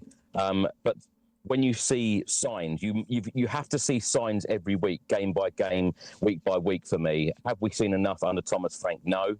He's come out and said, in the last couple of days that, we've got to trust the process and, Spurs are going to go big and they're going to be ambitious in the summer. But us Spurs fans have heard this many, many times about us doing things in certain transfer windows, and it always does seem to be the next year. Yes, there's been a lot of change at the football club, but I just feel like Thomas Frank has almost just been given like a free pass this season. They've said many times, certain members of, Tottenham Hotspur Football Club have said that we are in a transitional season. Yeah. So it just seems like, we finished 17th last year, which has been stated so many times by Thomas Frank. And it just seems now like if we finish 16th or above, then that's acceptable for this season. But as I said at the start, Spurs should always be challenging for a top European spot. And, Vinod Venkatesham has come out and said in the Matchday programme a couple of weeks ago before the West Ham game that, Spurs, the ambition of the board is to compete regularly in the Champions League and for major honours. My question now for this season is what is the ambition for this season, because not once in any press conference or media interview has Thomas Frank said that we are aiming for a European place this season. It just seems to be that it's acceptable that we are finishing or we will finish in a mid-table place, without European football next year. Yeah, it does feel like that. It feels like you're treading water a bit, doesn't it? There was talk this week of Daniel Levy selling his shares for £1 billion and more investment coming in. There's also talk of Pochettino in the summer once the World Cup's done. Is that what you want? Another season of just new manager, not his players, all that? What do Spurs fans want? The thing is, Charlie, we need stability at the football club, in my opinion, because since we moved into that new stadium in 2019, we've had 6 permanent managers, 3 interim managers. We've gone round in circles. At that parade, when we won the Europa League in Bilbao in May, that was meant to be the springboard of more success. And, Thomas Frank coming in, adding stability and adding defensive qualities, being more flexible with formations, etc., and taking us forward. If you'd have said to me at that parade or, after we won that Europa League title in Bilbao in May, that in Feb we'd be sitting 14th, 3 points above 17th where we finished last season, I would never have believed you. I'd have hoped that Spurs would have moved on. You look at United today, they're 4th in the Premier League. They seem to be going places right now and seem to be going for that Champions League spot for next year. You would have thought that Manchester United actually won the title, in Bilbao. Yeah. So it's disappointing. Here's an offer for you, Chris. Oh, okay. Okay. Arsenal have the league title. Okay. Yeah. And you are 1-0 down to them in the Champions League final. Do you take it? Half time. Max, I can't answer any of those questions with to do with Arsenal. I just can't. Spurs need to... No, but what I'm saying is, it means Tottenham are in the Champions League final, but you're 1-0 down at half time to Arsenal. They've got the Premier League, but you could win the Champions League. But we saw what happened 20 seconds in the Champions League final in 2019 with that penalty decision. So Got to go back. All I would take right Football now... should go back to then. Yeah. I just hope that Spurs finish in a European spot. I feel like it's a bit of a miracle at the moment. As I said, I think that we needed to do more in the transfer window to give us that chance of climbing up that Premier League table. Injuries have been such an issue as well. It's not all on Thomas Frank. The players need to give more. The injuries have been a real issue. Lots of changes at the football club. So it isn't just one problem. It is a collective problem right now across the football club. A lot needs to change. A lot has changed, but a lot more changes need to happen in the summer. And, we need to go out and spend money. We need to go out and buy impact players that are going to improve the squad, give us that depth as well. All right, good stuff, Chris. Thanks for coming Brilliant, on. Good Chris. Thank you so much. Thank you. Come on, you Spurs. Chris Cowden there, host of the Spurs Chat podcast. That's a good offer, that, Charlie, isn't it? Good offer. I mean... 1-0 down, but you could lose to Arsenal in the Champions League final and they won the league. So then that's a really bad summer. Yeah. What's the other offer that no one wins anything? What's the other offer is you just play out the season. Play out the season and have fun. I mean, you're meant to enjoy it, is the thing. Yeah, have a nice time. It's meant to be people's favourite thing. Yeah. Anyway, Stuart Pearce will join us next.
You can believe what? Why is it so hard to believe a black man than a white man? Understand me? Why is it so hard to believe a black man than a white man? Why you don't believe it? Why is it? Let me answer the question. Yeah, go on. So we can go there. First and foremost, it's got nothing to do with colour. No, it does. This whole country got some. This whole world got something to do with race. You think you got? You think you pan out? You think you have a? You think you done had a great life? You think your life has been like mine? How is Derek Chisora then, out of curiosity, given he's a black man, a national treasure in this country then? It's not about colour. You called somebody a cheat. I asked you a question. Oh, come on. You have a whole lot of black people around the question. Thank you. Like the question. Stop, bro. Like the question. All right, I moved on. Stop it. I moved on. Man, come on, man. Y'all can't tell, man. So the bronze bomber, there he is. Yeah, come on, man. Come on, we can have a disagreement, can't we? Life, as a little boy and I bet your view as a little boy is totally different than my view as a little boy. Most black people, why we so into it with each other, because we have PTSD. We done been through so much so much. You wanted to move on, right? Come on, man. It's hard to move on when you don't know the truth, and that's when I come in and try to give you a vision, a little insight of what we go through as black people, man. I got it. You don't get it. Well, okay. None of y'all get it. Where do you want me to go? Y'all don't get it. And that's the problem. You think you get what you don't understand. Okay. Why is it so hard? Pull it back into the fight. Let's talk about the fight. It's hard to put it back. I'm from the South. You understand? Come on, let's pull it back into the fight. It's hard when y'all don't understand. I get it. Another situation. I said I didn't want to talk about the situation. Now you got me riled up. Fair enough. Wild as that. You understand? I feel. You understand me? I got it. You don't mean that, man. Okay, stop man, let me get the out of here, bro. I'm out of here. I'm out of here. Talking about my peoples and all that. It's hard to believe a black man than a white man.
Morning all, it is the warm-up on talkSPORT. Max and Charlie here until 11. Let's go to Old Trafford. Stuart Pearce is on co-comms and he joins us now. Welcome to the programme, Stuart. Good morning, my two favourites. How are we? Oh, wow. There you go. He's a real arm round the shoulder sort of guy, isn't he, Max? He's making us I think he means it. I think he means it. We're going to score goals today. I can feel it. To everyone else, he thinks we're the best ones. Hey, what's going to happen in this football match, Stuart? Yeah, I don't know. Manchester United are going to win 2-0. Oh, okay. Is it worth playing the game? That, really, Stuart is good with his predictions. You predicted one the other day, and I was like, I don't think that's going to happen. And then it was exactly as you predicted it. And I was like, this guy knows his stuff. He knows his onions. If you throw enough predictions out there, one's got to stick. I always think. Oh yeah, you know? Just say enough stuff. Yeah, good idea. Stuff. Yeah, I think you're probably right, aren't they? You know, they've got the momentum, haven't they?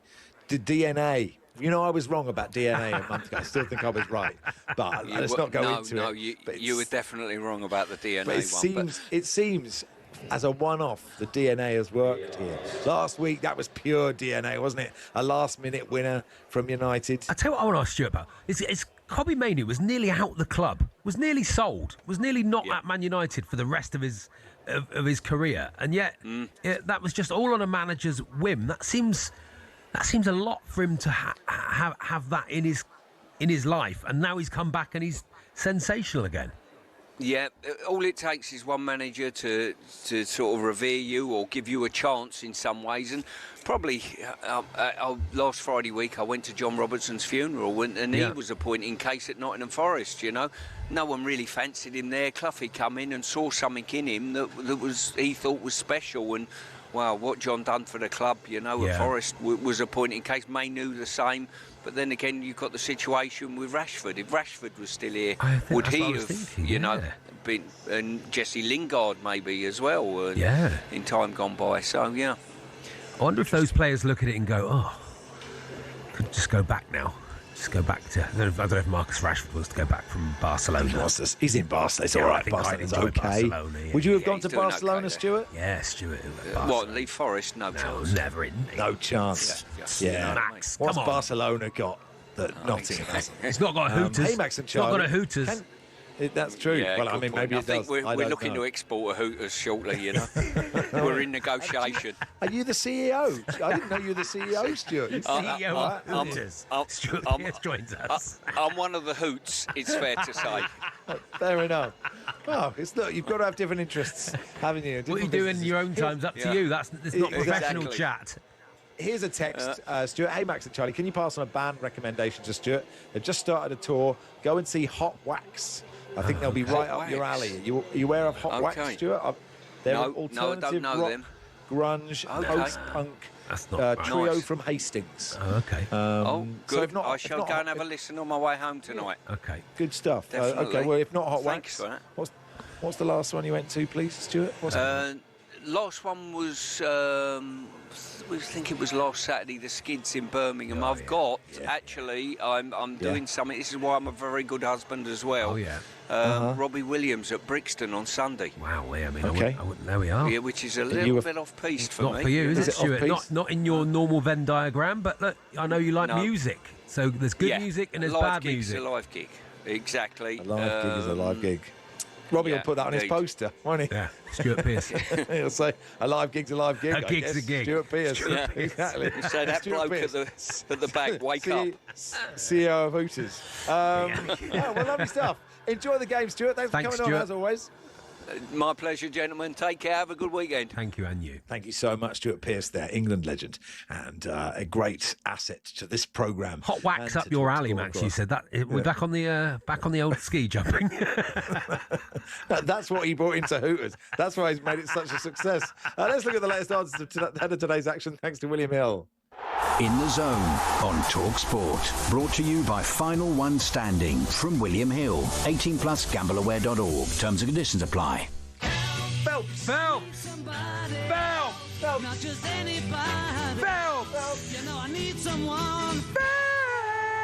Phelps! Lee Phelps, welcome. How are you? Yeah, very good, thank you. That last note is getting better. Yeah, pretty good at it. Nailed that. Really good at it. There's a whole X Factor VT about us trying to hit the high note, the pressure that we're under, and we cry what happened when we were put together at judges' houses, even though we'd never met. But now we really feel like we're brothers. I just feel like I can't imagine going into the music industry without Charlie now. After all of that, Stuart Pearce, your manager, musical manager, of course. He's got us gig all the Hooters in the country. God save us. What's coming on with Final One Standing, Lee? Yeah, new free-to-play game starting today, 3 p.m, 20k, that jackpot. So if you've not played before and you want to get involved, have a go. Pick a Premier League team to win. If they do, you're through. 7 players going for £100,000 today. 4 have picked Arsenal. 2 have gone Man United and one's gone Villa. And there's 2 players left in a £20,000 pot as well. both have gone Man U. So if Man U win, they both go through to the next round. Yeah. If Man U don't win, they split the pot. Everyone back in. Everyone back in. They split the pot. So 10 grand each, basically, if Man United don't win today. But if they do, they go through to the next one. But yeah, that 100k. I mean, you'd think Arsenal get those 4 through, so you think that one would roll on, I guess. Yeah. How do you see the Man U Spurs game going? Well, that's 2-0. Stuart Pearce. That's 8-1, by the way. Yeah. Stuart Pearce's pick. 8-1, 8-1, that 2-0 correct score. Yeah, I think Man United dealt with a better team than Tottenham last week in Fulham, and they're a bigger price, to beat Spurs. There's an epic boost. It's Man United to lead at half time, 6-4 from even money. Spurs have conceded 18 first half goals this season. Only Burnley and Wolves have got worse records than that in the first half, and Man United have got the third best record in first half goals scored with 19. So looks like that could be likely. 6-4 from even money for Man United to be leading at half time. If you're looking for a bet builder, I think it's a good game. Bruno Fernandes to score or assist. He's set 12 up already. He's in great form. Dominic Solanke's a handful, as we've seen, back in form. Romero's likely to get a card, isn't he? So yeah, I think it's going to be a cracking game. I'm really looking forward to it. You usually get goals in Manchester United games these days, don't you?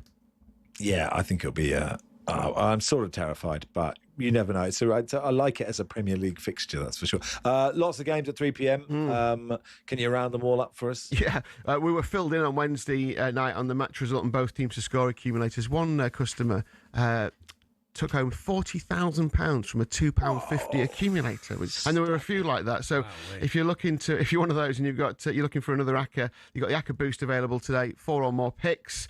You need to activate that. I'd be looking at Arsenal, obvious, 2-7 to beat Sunderland. I think you might have been saying, Charlie, you maybe think I think there's something in there. There's a half-time draw. Maybe what's the draw? Half-time draw, and Sunderland and Arsenal to win, which could happen. Sunderland 3-1. Don't mind that that's at all. pretty good. That's good. Nice but I think Arsenal do win in the end. Fulham, I like Fulham to win at home. I think Harry Wilson will inspire them to a win. He's got 9 goals this season. 7 of them have come at home, so they're 23-20. Chelsea to win at Wolves, pretty obvious. And I like Coventry to get their title charge back on track at home to relegation favourites Oxford. So those 4 get you going. You can obviously add more if you want, and the boosts get bigger. We've got loads of racing today as well, which is some really good stuff. William Hill Super Saturday at Newbury. Really feels like Cheltenham Festival starting to build up, getting underway. We love this meeting at Newbury, and we've got some of the members who go week in, week out to the racing there, being rewarded with a special meet-up with 2 of our legendary ambassadors, Sir AP McCoy and Barry Geraghty. So they'll have a fantastic day. The epic boost is Haiti Calor to win the William Hill Denman Chase. That's at 2:10. 5-4 was 4-5. Really good on soft to heavy ground. Won the Irish National last April and expected to win this on the way to the Gold Cup. And you get a free bet today when you place one in your racing as well. We've got boxing, there's Six Nations, there's T20, plenty to get stuck into. Lovely stuff, Lee. Good stuff, Lee. Thanks for coming on. Thank you very much. On the Goal Show as well later on the talkSPORT YouTube channel. That was the star of the Goal Show in many ways. Say again? The star of the Goal Show, I say. He's the star. The others rubbish. Yeah, Is that what you're saying? Rubbish. Yeah. Okay, fine. I like them, but brought to you by Final One Stanley from William Hill. Terms and conditions apply. 18+. Gambleaware.org. In the Zone on talkSPORT. Brought to you by Final One Standing from William Hill. 18+. Gambleaware.org. Terms and conditions apply. Phil, the Liverpool fan, says the Stuart Pearce managed Baker and Rushden music duo has to be called Hooters and the Blowfish. Thank you so much. Nice. For the latest episode of How to Win the World Cup, it's a good podcast. It is live. Matt Ford and Alex Brooker are joined by Stuart Pearce to talk about what makes a perfect leader in football. Listen to that wherever you get your podcasts. Max and Charlie with you until 11. And do you know what there's always time for, Charlie? Is it time difference, Max? Correct.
Let's focus on Chelsea. Liam Rosenior back pages again. Rosenior hits out at Arsenal. Chelsea head coach accused the opponents of disrespect for disrupting his side's warm-up before the cup tie. I wouldn't come out with that, me. I guess he was asked about it. Bat it away, use your brains, use your head. Say, oh, mate, what's your point? You saying that costs the game? Nah. He got a bit excited, didn't he? Really, you saw if you've watched the video, I'd love to see how far onto their side of the pitch they were, because they didn't pan round, did they? They just showed him giving a bit to somebody. You didn't see who it was at. You didn't see how far they were into there. If they're right in their half and they're constantly doing it, then I get it. I understand it, but still, it's just calm it down. Rosenior mentioned that it could be mind games, though. Do you believe that the Arsenal players were creeping into that half to get in their heads, or was it just a genuine? They've done the job either way. They've got in their head either way. Well, now he's talking about it. Yeah, exactly. I don't know. Arsenal were favourites to win that game for me. Why would you? Nah. Maybe you might say, look, you know the rules, stay in your own half. But nah, I don't. I think we're looking at a big problem here that's not a problem. Yeah, I don't think they need to resort to doing that, Arsenal. Yeah, he said in the interview, I've never asked my team to approach on the opposition's territory. I didn't think it was right. Where they were operating, they were affecting my lads' warm-up. What's your thoughts on Rosenior? I'm still a little bit waiting for it, to be honest with you. The results are ultimately going to be the thing that dictates whether he's a success or not. Some of the things he comes out and says, obviously the world that we live in now, social media, they're so quick to make memes up, honestly, Alan. I don't know if you're on Twitter, Instagram, any of this kind of stuff. A little, but not really. It's brutal, honestly. It's a brutal place to be at times. They are so quick at making these memes up, David Brent and all that. And that, I think, subconsciously seeps into people's minds and it makes their mind up for them. But yeah, I think, like I say, it's just going to be down to results. It is simple as that. And you've got to be able to laugh that off as well. I mean, look at Arteta. He got it all when the documentary. Hello and welcome to talkSPORT Goals. We're taking you through what should be another busy day of football. Chance to win it! We don't need to do that, guys. I'm going to owe you an apology. How do you get to that conclusion? That's a weak mentality. Oh, get out of it.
Morning all, the warm-up on talkSPORT with Travis Perkins, doing what matters for the trade. Find out more at travisperkins.co.uk or download the app. Thank you to Wayne, who sent us a 5-minute voice note, which is a power ballad.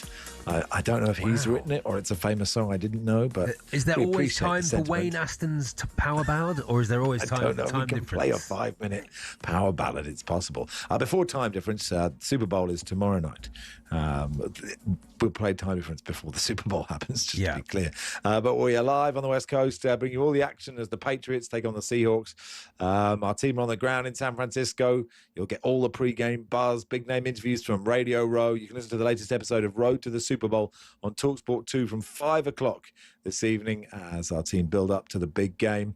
Super Bowl 60 live on talkSPORT tomorrow night from 11 o'clock. Right now, though, let's play Coldplay.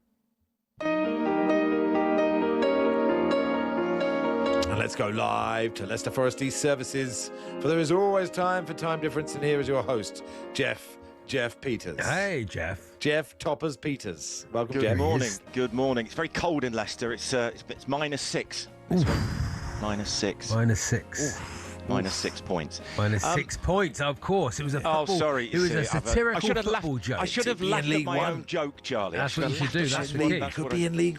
You'll be all right. You won't go down, Jeff. You won't go down. Leicester will be all right. Anyway, this is Too the big quiz. to go down. This is the quiz where Max and Charlie have to guess the times when randomly selected goals were scored. There'll be 5 of them. A margin of error will build. The person with the lowest overall score wins. Direct hits, we know there's, get a game on Box that. 3. Yeah, so, we know Charlie, how it all works. 3, please. Charlie has won 3 in a row. Whoa. Max won the first 2 this year, and Charlie has won 3 in a row. What a player. Obviously, have I ever been people's losing choice. to Charlie? Have I ever been losing to Charlie in anything? Yes. Season. Yes. Yes. Wow. Obviously, Charlie's lost 6 in a row in the birthday spread, but we don't mention that on a Saturday. So, right, let's crack on with the first goal. And it will be Charlie to go first because he won last week. So, goal number 1, this is from Monday night. Sunderland beating Burnley. Oh, yeah. In which minute did Talby round off the scoring for the Black Cats? Bit of a clue there, isn't there? A bit of a clue, isn't there, in the old... what minute was that? 68th minute. I think it was the 90th minute. Oh, dear. Let's hear how that goal went in. Oh, no. Running at the defenders, onto his right foot, shooting! Oh, and scoring! And what a goal that is! What a goal that was.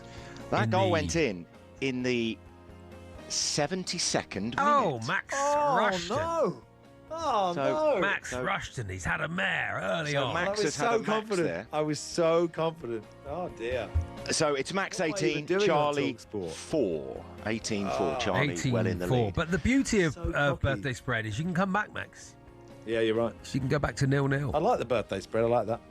How old is time Dave? difference? This is time Vanilla difference. Box number 4, please. Sir Professor Winston de Villiers.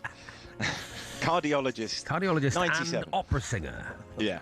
So, right, goal number 2. We'll go back to Tuesday. Arsenal beat Chelsea in the Carabao Cup semi-final second leg. Kai Havertz scored the only goal. He scored in stoppage time, but which minute in stoppage time, Max Rushden? Hang on, that's too much information. I mean, obviously, you can't give us Charlie scored in stoppage time. That's like 90 plus clue, 7, isn't it? It's a clue. You can't have a clue. Kai, what game was it? Say the game again, Jeff. 90 plus 7. Just say 90 plus 90 plus 5, and the game's out. The game's gone. Let's hear how the goal went in. Kai Havertz to win it on the night, round the keeper, side puts it in. Arsenal are at Wembley. There it is. Well, Max gave you a bit of a clue there by saying it's 90 plus 7 because it was 90 plus 7. So Max gets a direct hit. You should have gone with the same as Max there, yeah, Charlie. but it's going to be 0-0 anyway. Whoever gave the clue is just I don't know who's written these out, but this is all done for me by people who are doing brilliantly. It was really the Lockmeister. Brilliant stuff. Okay, goal number 3. Charlie to go first. It's back to 0-0. So it's 0-0. Man City 3, Newcastle 0, Carabao Cup semi-final second leg. In which minute did Omar Mamouche, can you do the Fandango, score the opening goal for City? Oh, yes. Charlie to go first. It was the 7th minute. It was. Okay, Okay, let's hear how that goal went in. Running into the penalty area. Burn comes across. It bounces off of Omar Mamouche, deflects behind the goalkeeper, and Manchester City lead. Yeah, that goal went in the 7th minute. 0-0. So it's Max 1, Charlie 0. Because it can't guess the same. Yeah, sure. Goal number 4. Max to go first. So tight. This is from last night. Leeds 3, Nottingham Forest 1. Yeah. Live on talkSPORT. In which minute did Dominic Calvert-Lewin chest in his goal? Max to go first. Oh, such a great goal. I loved it so much. He's good, isn't he? 63. Ooh, I think they were all early, weren't they? They were all earlier than that, weren't they? I thought 42. Let's hear how that goal went in. Should have just stayed in Back Max, from him to really. Gruev, who does curve one in, and Calvert-Lewin throws himself at it and chests the cross.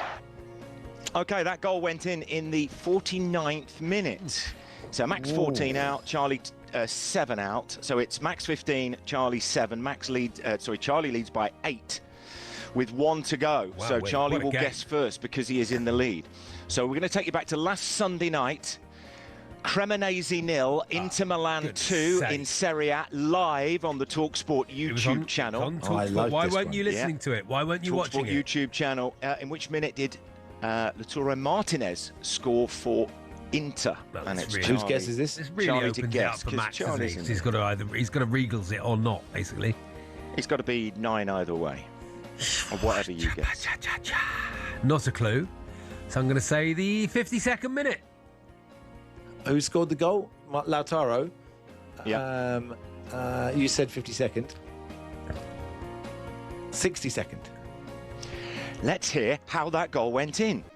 Header is certainly on for Lautaro Martinez, who helps himself to his 13th league goal of the season. That goal went in the 16th minute. Wow. So Charlie 4-0. wins 4 in a row. So Four it's in a row. Max 2, 4 in a row. What a Charlie player. Focused. 4. What a player. Really You can't sorry, get it together, can you, focused. Max? I wasn't focused. I don't know what I was And that is your thinking time about, difference, but which Thanks, there is Jeff. always Thanks, Jeff. sometimes Thanks time for doing it, Jeff. Jeff, you were excellent. Oh, it's always time. Absolutely you were really excellent. good, Jeff. Big fan. Huge Love fan, your work. Jeff. Huge fan. Sort of just really Disappointed, wasn't or- really. You know, sometimes you cross that white line and you just don't deliver. That's I mean, what I it is, did you for know. the show, but not for time difference. I wasn't there. It is I about, wasn't there. what time is it where you are, Max? About 2 o'clock in the morning? Is it midnight? or Oh, something? yes. It's 4 minutes to 10. Oh. That's what it is. Yeah. Of course it is. Still. There we are. But it's not for you. It's not for anyone else to worry about that. No, it's just for me to think about, isn't it? Exactly, yeah. Did you have a nice show? You had a nice I've had a show, lovely John? show. Really lovely show. Thanks, everybody, for listening. Really appreciate it. Thanks so much for listening. We appreciate your company. And Game Day Live is next from Old Trafford.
I think there's times as well, isn't there? You look at the problem at Sheffield Wednesday and how Barry Bannon's gone about it when he's been there and he's come out and spoke when members of staff aren't getting paid and stuff. There's times to come out, isn't there, and speak, but the problems that Spurs are having when they've got so many good players available still, just keep it in-house. You know, let Thomas Frank deal with that.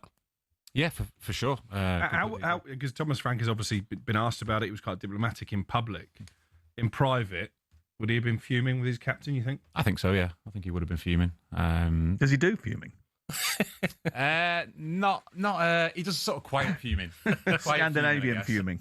Yeah, he doesn't shout and bawl, but he will drag you in there and have a word for sure. He's not. Because you were with him for how long at Brentford? 3 years. 3 years. How many times did he blow his top during that period? Once or twice in the dressing room, but for sure, there were times he would drag players into the office and let them know. But in his way, he's not a shouter and baller. But in his way, he's more than willing to sort things. Well, what do you think about him?